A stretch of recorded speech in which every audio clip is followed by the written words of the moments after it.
So I'm here today with Fred Kniffin, President and CEO of Porter Medical Center, part of the University of Vermont Health Network.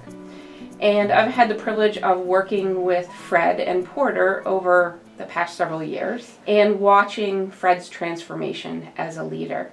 And that's what I'm here to talk with him about today. So thanks, Fred, for taking the time to talk with me. My pleasure. And Thank you for all your help over the years. Absolutely. Thank you. It's been really fascinating Yes. to watch you. When I first met you, you had just been appointed to the senior leadership team. Yes. In your first role as a senior leader. Yes. With a new team. So what was that like when you first became a senior leader moving out of the clinical realm? Okay. So that's a great question. So it was a huge change. And I had, for 18 years, been the ER director. And that actually turned into a half-time administrative job, half-time clinical job.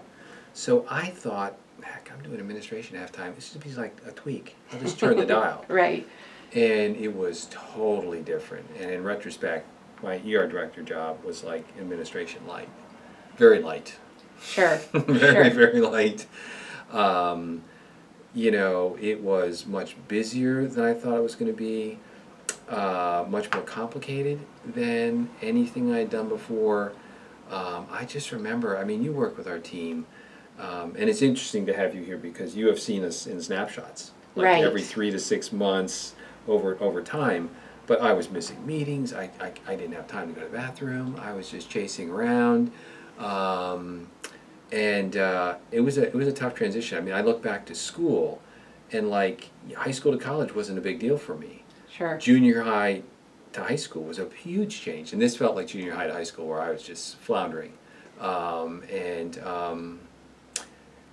Yes, I could have used some mentoring. I think I would have. Yeah, that was another thing. I mean, it was a new position. Right. Nobody had done it before me. It's a poorly defined position, the CMO position, as opposed to the CFO. You know, if you're a CFO, your work is pretty clear. Sure. And it may be a little bit different place to place, but pretty CMOs all over the place. So it was a tough transition.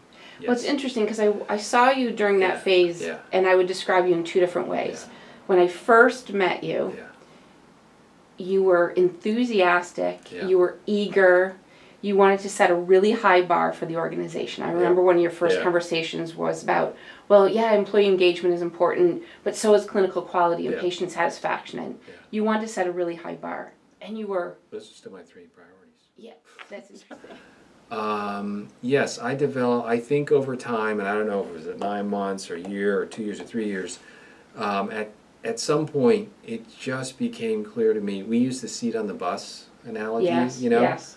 I was just in the wrong seat on the bus. Right. This job didn't fit me, and I knew it. You know, it's funny, my wife, she was the one who knew it loud and clear. Okay. I mean, she could just like, Fred, this isn't good for you. And yeah, I was in the wrong seat on the bus. But I didn't think there was a better seat for me. I just didn't think there was a seat at all. Sure. So what did you see? How would you describe me as a team member? I know it's a hard... That is a put you on hard the spot, question. No. But on the spot, as someone who comes in, works with the team, sees how we interact, you know, doesn't really get the deep dive, but gets a sense of who's in the room, middle of the pack? I didn't see you as a middle of the pack. I saw you as sort of an instigator. I don't know if that word has negative connotation to it. But you were asking good questions still, even when you were in that frustration phase. You were still asking good questions. You were still setting a high bar. Okay. You weren't kind of lowering your bar. Okay. But I wonder if that team member role and having that be a difficult fit for you has something to do with your clinical training, right? As an ER doc, you're the head of the decision making. You don't rely on a team to make decisions. And so I'm wondering if this CEO role is more in line with your training. I've learned that this is a better seat on the bus for me. I've sort of spent a lot of time thinking about why that might be. You know, the things that I have found I didn't expect in this job that I really, really enjoy are the communication piece. I don't know why I didn't think communication was so important, but it just felt like the special sauce from the first week.